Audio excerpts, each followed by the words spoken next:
ದಿವಂಗತ ಧ್ರುವನಾರಾಯಣ ಸಾಹೇಬರು ಒಂದನ್ನು ಕಲ್ಸ್ಕೊಟ್ಟವ್ರೆ. ಪಕ್ಷ ತಾಯಿ ಇದ್ದಂಗೆ ಪಕ್ಷಕ್ಕೋಸ್ಕರ ದುಡಿಬೇಕು, ಪಕ್ಷ ಏನ್ ಕೆಲಸ ಹೇಳುತ್ತೆ ಮಾಡಬೇಕು. ಧ್ರುವನಾರಾಯಣ ಅವರ ಹೆಸರಿನಲ್ಲೇ ಇವತ್ತು ಸನ್ಮಾನ್ಯ ನಮ್ಮ ಅಭ್ಯರ್ಥಿಗಳಂತ ಸುನಿಲ್ ಬೋಸ್ ಅವ್ರಿಗೆ ನಾವು ಮತದಾನ ಕೇಳ್ತಾ ಇದ್ದೀವಿ. ಸನ್ಮಾನ್ಯ ಚಿಕ್ಕಮಾರ್ ಸಾಹೇಬರು ದಿವಂಗತ ಮತ್ತೆ ಧ್ರುವನಾರಾಯಣ ಸಾಹೇಬರು ಈ ತಾಲೂಕಿನಲ್ಲಿ ಜೋಡತಾಳ ಕೆಲಸ ಮಾಡಿ ಇವತ್ತು ತಾಲೂಕಿನ ಅಭಿವೃದ್ಧಿ ಕಂಡ್ರು. ಅದೇ ರೀತಿ ಕನಸನ್ನು ನಾವು ಕಾಣ್ತಾ ಇದ್ದೀವಿ. ಸನ್ಮಾನ್ಯ ಅನಿಲ್ ಚಿಕ್ಕಮಾರ್ ಅವರು, ಸುನಿಲ್ ಬೋಸ್ ಅವರು ಜೋಡೆತ್ಕೊಳ್ಳೋ ರೀತಿಯಲ್ಲಿ ಈ ತಾಲೂಕಿನ ಅಭಿವೃದ್ಧಿ ಕಡೆ ಗಮನ ಹರಿಸಿ ಇಂದೋಳ ತಾಲೂಕಿನ ಹಣಬರವನ್ನ ಚೇಂಜ್ ಮಾಡಿಸಿ ಕೆಲಸ ಮಾಡ್ತಕ್ಕಂಥ ನಂಬಿಕೆ ಇದೆ ಸರ್. ನಮಗಿಲ್ಲ ಮೋದಿ ಅಲೆನೂ ಇಲ್ಲ, ಮತ್ತೊಬ್ಬರನೂ ಇಲ್ಲ. ನಮ್ಮ ರಾಜ್ಯ ಸರ್ಕಾರದ ಕಾಂಗ್ರೆಸ್ನ ಗ್ಯಾರಂಟಿಗಳು ಈ ದೇಶಕ್ಕೆ ಕಾಂಗ್ರೆಸ್ ಏನ್ ಮಾಡಿದೆ ಅನ್ನೋದ್ರ ಬಗ್ಗೆ ಜನಗಳಿಗೆ ಮನವರಿಕೆ ಮಾಡ್ತಾ ಇದೀವಿ. 5 ಗ್ಯಾರಂಟಿ ಮೇಲೆ ರಾಜ್ಯದಲ್ಲಿ 136 ಬಂದಿವೆ. ಈಗ ಕೊಟ್ಟಿರ್ತಕ್ಕಂಥ ಗ್ಯಾರಂಟಿ ಮೇಲೆ ನಾವು ದೇಶದಲ್ಲಿ ಅಧಿಕಾರ ಇಡ್ತೀವಿ. ನಮ್ಮ ಖರ್ಗೆ ಸಾಹೇಬರು ಪ್ರಧಾನಮಂತ್ರಿ ಒಳಗಾಗ್ತಾರೆ ಸರ್. ದಿವಂಗತ ಧ್ರುವನಾರಾಯಣ ಸಾಹೇಬರು ಒಂದನ್ನು ಕಲ್ಸ್ಕೊಟ್ಟವ್ರೆ. ಪಕ್ಷ ತಾಯಿ ಇದ್ದಂಗೆ ಪಕ್ಷಕ್ಕೋಸ್ಕರ ದುಡಿಬೇಕು, ಪಕ್ಷ ಏನು ಕೆಲಸ ಹೇಳುತ್ತೆ ಮಾಡಬೇಕು. ಪಕ್ಷದ ವಿರುದ್ಧ ಕೆಲಸ ಮಾಡೋರು ತಾಯಿಗೆ ದ್ರೋಹ ಮಾಡೋ ರೀತಿಯಲ್ಲಿ ಅಂತೇಳಿ ಆ ತತ್ವ ಸಿದ್ಧಾಂತದಲ್ಲಿ ನಮ್ಮ ಧ್ರುವನಾರಾಯಣ ಸಾಹೇಬರು ಏನು ಹೇಳ್ಕೊಟ್ಟಿದ್ದಾರೋ, ಪಕ್ಷದ ಶಿಸ್ತು ಸಿದ್ಧಾಂತಗಳನ್ನ ಇಟ್ಕೊಂಡು ನಾವು ಇವತ್ತು ಏನು ಈಗ ನಡೀತಿರ್ತಕ್ಕಂಥ ಚುನಾವಣೆಯಲ್ಲಿ ಧ್ರುವನಾರಾಯಣ ಅವರ ಹೆಸರಿನಲ್ಲೇ ಇವತ್ತು ಸನ್ಮಾನ್ಯ ನಮ್ಮ ಅಭ್ಯರ್ಥಿಗಳಂತ ಸುನಿಲ್ ಬೋಸ್ ಅವ್ರಿಗೆ ನಾವು ಮತದಾನ ಕೇಳ್ತಾ ಇದ್ದೀವಿ. ಕಾರಣ ಈ ತಾಲೂಕಿಗೆ ಅವ್ರದ್ದೇ ಆದಂಥ ಸೇವೆಗಳಿದೆ ಸನ್ಮಾನ್ಯ ಧ್ರುವನಾರಾಯಣ ಸಾಹೇಬ್ರದ್ದು. ಜೊತೆಗೆ ನಮ್ಮ ಯುವ ನಾಯಕರಾದಂಥ ಶಾಸಕರಂತ ಅನಿಲ್ ಚಿಕ್ಕಮಾರ್ ಸಾಹೇಬರು ಅವರ ಕಾಂಟ್ರಿಬ್ಯೂಷನ್ನು ಈ ತಾಲೂಕಿಗೆ ಅಪಾರ.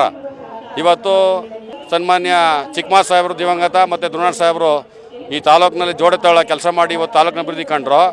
ಅದೇ ರೀತಿ ಕನಸನ್ನು ನಾವು ಕಾಣ್ತಾ ಇದ್ದೀವಿ. ಏನಂದರೆ ಸನ್ಮಾನ್ಯ ಅನಿಲ್ ಚಿಕ್ಕಮಾರ್ ಅವರು, ಸುನಿಲ್ ಬೋಸ್ ಅವರು, ಸನ್ಮಾನ್ಯ ಅನಿಲ್ ಚಿಕ್ಕಮಾರ್ ಅವರು ಶಾಸಕರಾಗಿ, ಸುನಿಲ್ ಬೋಸ್ ಅವರು ಲೋಕಸಭಾ ಸದಸ್ಯರಾಗಿ ಜೋಡೆತ್ಕೊಳ್ಳೋ ರೀತಿಯಲ್ಲಿ ಈ ತಾಲೂಕಿನ ಅಭಿವೃದ್ಧಿ ಕಡೆ ಗಮನ ಹರಿಸಿ ಇಂದೋಳ ತಾಲೂಕಿನ ಹಣಬರವನ್ನು ಚೇಂಜ್ ಮಾಡಿಸಿ ಕೆಲಸ ಮಾಡ್ತಕ್ಕಂಥ ನಂಬಿಕೆ ಇದೆ ಸರ್ ನಮಗೆ.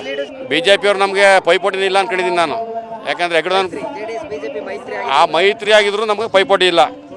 ಅವ್ರ ಪಾಪ ಅವ್ರ ಅಸ್ತಿತ್ವ ಉಳಿಸ್ಕೊಳ್ಳೋಕ್ಕೆ ಇಬ್ಬರು ಮೈತ್ರಿ ಆಗೋರು. ಅಸ್ತಿತ್ವ ಉಳಿಸ್ಕೊಳ್ಳೋಕೆ ಗೆಲ್ಲಕ್ಕಲ್ಲ. BJP JDS ಅವ್ರ ಅಸ್ತಿತ್ವ ಉಳಿಸ್ಕೊಳ್ಳೋಕ್ಕೋಸ್ಕರ ಮೈತ್ರಿ ಆಗೋರು ಅಷ್ಟೇ, ಗೆಲ್ಲಕ್ಕೋಸ್ಕರ ಮೈತ್ರಿ ಆಗಿಲ್ಲ.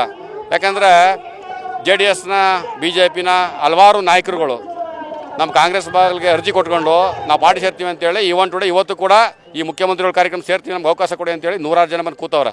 ನಾವು ಇವತ್ತು ಚುನಾವಣೆ ಮುಖ್ಯ ಆಗಿದೆ ನಮಗೆ. ಇವತ್ತು ಸೇರಿಸ್ಕೊಳ್ಳೋ ಕಾರ್ಯಕ್ರಮ ಅಲ್ಲ. ಸನ್ಮಾನ್ಯ ನಮ್ಮ ರಾಜ್ಯದ ಭಾಗ್ಯವಿಧಾತ ಸನ್ಮಾನ್ಯ ಮುಖ್ಯಮಂತ್ರಿಗಳು ಬರ್ತಾ ಇದ್ದಾರೆ. ಇವತ್ತು ನಮ್ಮ ಅಭ್ಯರ್ಥಿಯಾದ ಸುನಿಲ್ ಬೋಸ್ ಅವ್ರ ಪರ ಪ್ರಚಾರ ಮಾಡ್ತಾರೆ. ನಾವು ಧ್ರುವನಾರಾಯಣ ಸಾಹೇಬರ ಅಭಿಮಾನಿ ಬಳಗದ ವತಿಯಿಂದ ಕಾಂಗ್ರೆಸ್ ನಿಷ್ಠಾವಂತ ಕಾರ್ಯಕರ್ತರುಗಳಾಗಿ ನಾವು ಇವತ್ತು ತಾಲೂಕಿನಾದ್ಯಂತ ಸುಮಾರು 1 ಲಕ್ಷಕ್ಕಿಂತ ಹೆಚ್ಚು ಮತವನ್ನು ಕೊಡ್ತಕ್ಕಂಥ ಜವಾಬ್ದಾರಿ ಇದ್ದಂಥ ನಮ್ಮ ಧ್ರುವನಾರಾಯಣ ಸಾಹೇಬರು ಹೇಳಿದರು, ನನ್ನ ಬೋತು ನನ್ನ ಹೊಣೆ, ಅಂಥವ್ರಿಗೆ ಮಾತ್ರ ಅವಕಾಶ ಈ ಕಾಂಗ್ರೆಸ್ ಪಕ್ಷದಲ್ಲಿ ಅಂತೇಳಿ ಅದನ್ನು ಮಾಡಿ ತೋರಿಸಿದ್ವಿ. ಅವರ ಹೆಸರಿನಲ್ಲಿ ಅವ್ರು ನೀಡಿದಂಥ ಆದೇಶವನ್ನು ಪಾಲಿಸಿ ನಾವು ಇವತ್ತು ಅನಿಲ್ ಚಿಕ್ಕಮಾರ್ ಅವ್ರನ್ನ 35,000 ಲೀಡ್ಗಳಲ್ಲಿ ಗೆಲ್ಸಿದ್ದೀವಿ. ನೀವು ಯಾವುದೋ ನಮ್ಮ ಸಾಹೇಬರು 2 ಬಾರಿ ಲೋಕಸಭೆಯಲ್ಲಿ ಗೆದ್ದು 10 ವರ್ಷ ಇದ್ದರು ಧ್ರುವನಾರಾಯಣ ಸಾಹೇಬರು. ಅವತ್ತು ಕೂಡ ನಾವು ಕಾಂಗ್ರೆಸ್ ಬಹುಮತವನ್ನು ಕೊಟ್ಟು ಗೆಲ್ಸಿದ್ದೀವಿ.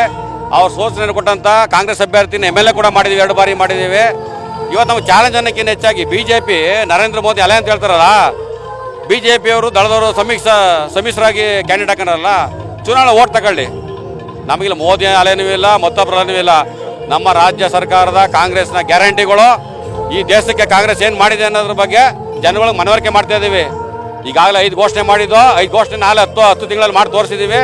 ಈಗಾಗಲೇ ಕೇಂದ್ರ ನಮ್ಮ ನಾಯಕರಾದಂಥ ರಾಹುಲ್ ಗಾಂಧಿ ಅವರು, ಖರ್ಗೆ ಸಾಹೇಬರು ಈಗಾಗಲೇ ಘೋಷಣೆ ಮಾಡವ್ರೆ. ಏನು ಈ ದೇಶದಲ್ಲಿ ಕಾಂಗ್ರೆಸ್ ಸರ್ಕಾರ ಅಧಿಕಾರಕ್ಕೆ ಬಂದರೆ ಪ್ರತಿ ಮಹಿಳೆಗೆ ವರ್ಷಕ್ಕೆ 1 ಲಕ್ಷ ಕೊಡ್ತೀವಿ ಅಂತ ಹೇಳ್ತಿದ್ದೇವೆ. ಅದೇ ನಮಗೆ ಕಾರ್ಡು, ಅದು ಇಟ್ಕೊತೀವಿ. ರೈತರ ಸಾಲ ಮನ್ನಾ ಮಾಡ್ತೀವಿ ಅಂತೇಳಿ ಅಲ್ಲಿ ಘೋಷಣೆ ಮಾಡಿ ಅದು ಇಟ್ಕೊತೀವಿ. 5 ಗ್ಯಾರಂಟಿ ಮೇಲೆ ರಾಜ್ಯದಲ್ಲಿ 136 ಬಂದಿವೆ. ಈಗ ಕೊಟ್ಟಿರ್ತಕ್ಕಂಥ ಗ್ಯಾರಂಟಿ ಮೇಲೆ ನಾವು ದೇಶದಲ್ಲಿ ಅಧಿಕಾರ ಇಡ್ತೀವಿ. ನಮ್ಮ ಖರ್ಗೆ ಸಾಹೇಬರು ಪ್ರಧಾನಮಂತ್ರಿ ಒಳಗಾಗ್ತಾರೆ ಸರ್.